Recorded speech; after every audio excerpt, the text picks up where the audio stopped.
Hi, I'm Sue Henderson. I am a member of Age Friendly South Portland. I am on the City Council and I'm a retired nurse educator.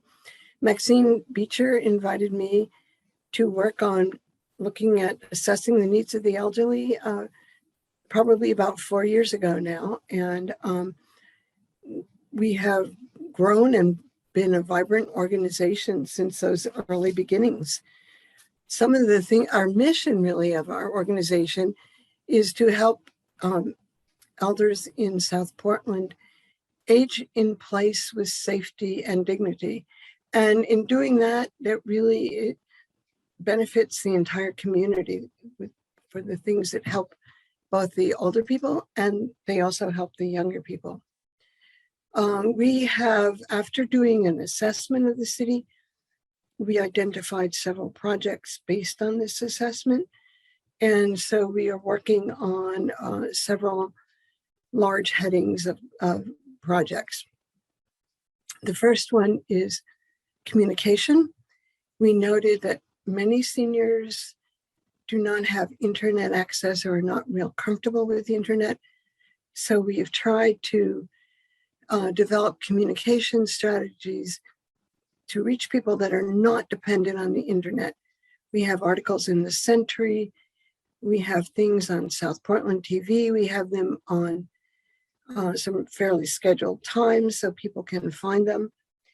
And we made flyers to put out in libraries, in City Hall, and in the community center.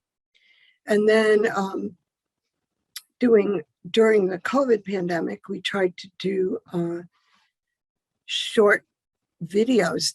Did you know that are played on South Portland TV? And this is a communication strategy, but it's also giving information, and it also helps with social isolation. Another issue that people was important on the survey was issues related to transportation, both on foot and on vehicles. So we have members on the bike ped committee. We advocate for improved pedestrian improvements, for improving crosswalks and signage and slowing the traffic. We've been, I think, quite effective in working on some of those things. Changes happen slowly, but they are happening. The State Department of Transportation, Patrick Adams, came down to 3-day workshops with the public. I guess it was last winter.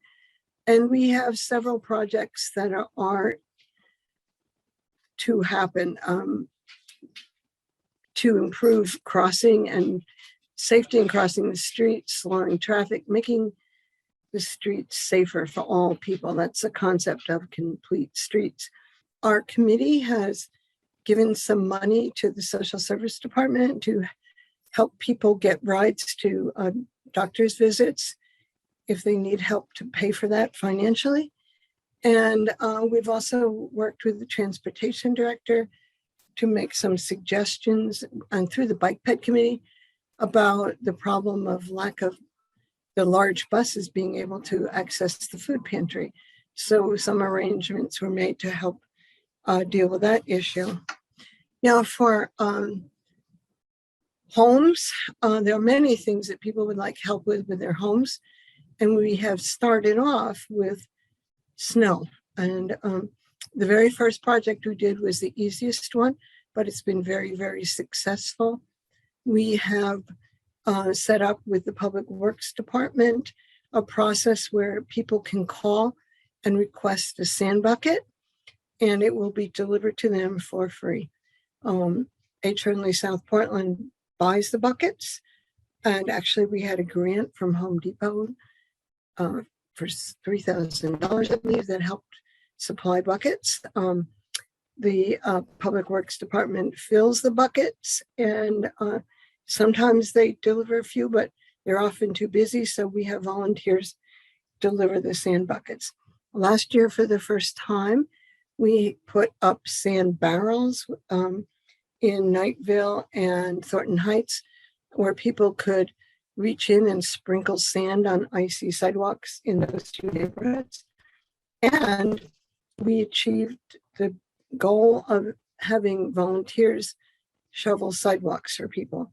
That has been a great success. It took quite a while to get it started, and we hope we'll be able to build on that very well and do that again this year. And then we also did a golden shovel program that was just kind of a trial, but I think it worked nicely. And we gave a golden shovel to the business that had the best feedback for having clear sidewalks. Then we, in terms of health and community, we had a lot of good things going, and then the pandemic hit and they had to be stopped. We had a Matter of Balance scheduled to be done at the library in South Portland, and we had Tai Chi scheduled, and we had meetings with representatives from Southern Maine Agency on Aging to help people understand how to access resources such as healthcare, social service resources. And we had to not do that in person, of course, during the pandemic, but we are planning to restart that.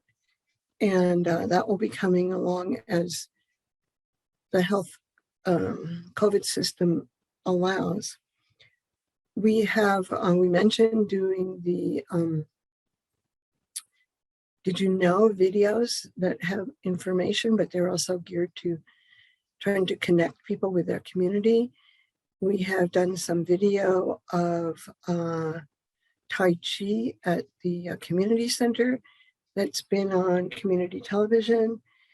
And last night and this morning, we had a wonderful program scheduled on how to prevent falls and how to have your fall risk assessed and things that you could do to help you be strong and better balanced to avoid your falls. And then we had a community walk planned. And because of the terrible weather report for last night and today, we canceled both those events, but we intend to schedule them again in the spring. We have worked with the Maine Council on Aging to develop a South Portland data dashboard. And the purpose of that is to have data available to the city that might help them identify the needs of their elder citizens.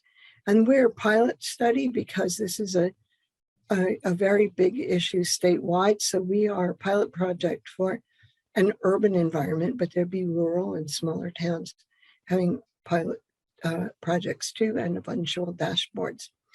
We found that we have data available about the number of rescue calls related to people falling.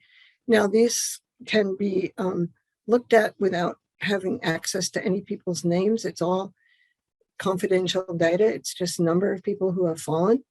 So we have a sense of how many of the rescue calls are related to falls and how old people are who have fallen and where did they fall? Did they fall in their house?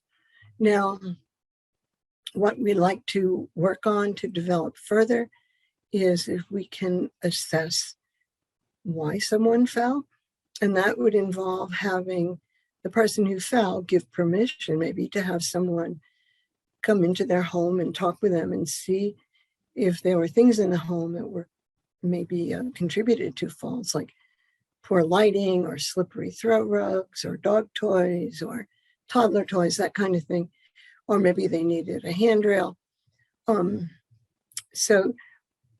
Or was there a problem with their medications, or were they hungry, or were there other health issues? So we would hope that we could do something to help the person who had already fallen avoid future falls.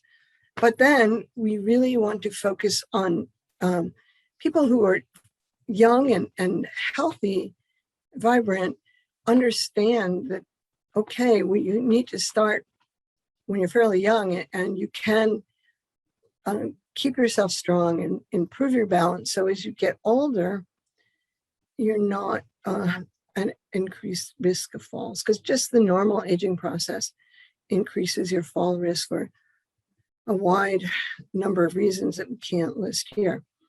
So those are some of the things we are doing.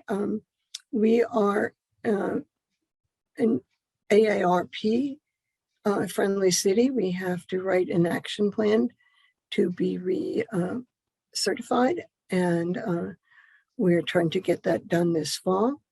And Maine is an age-friendly state, so we have a good supportive environment, a good supportive city, and we're really seeking to help our older citizens enjoy life and be healthy. And we can always use helpers if people want to volunteer. And we have a website, Age Friendly South Portland, a Facebook page, excuse me, not a website. And the Social Service Department, Kristen Barth is we're city committee, and Kristen is our staff person.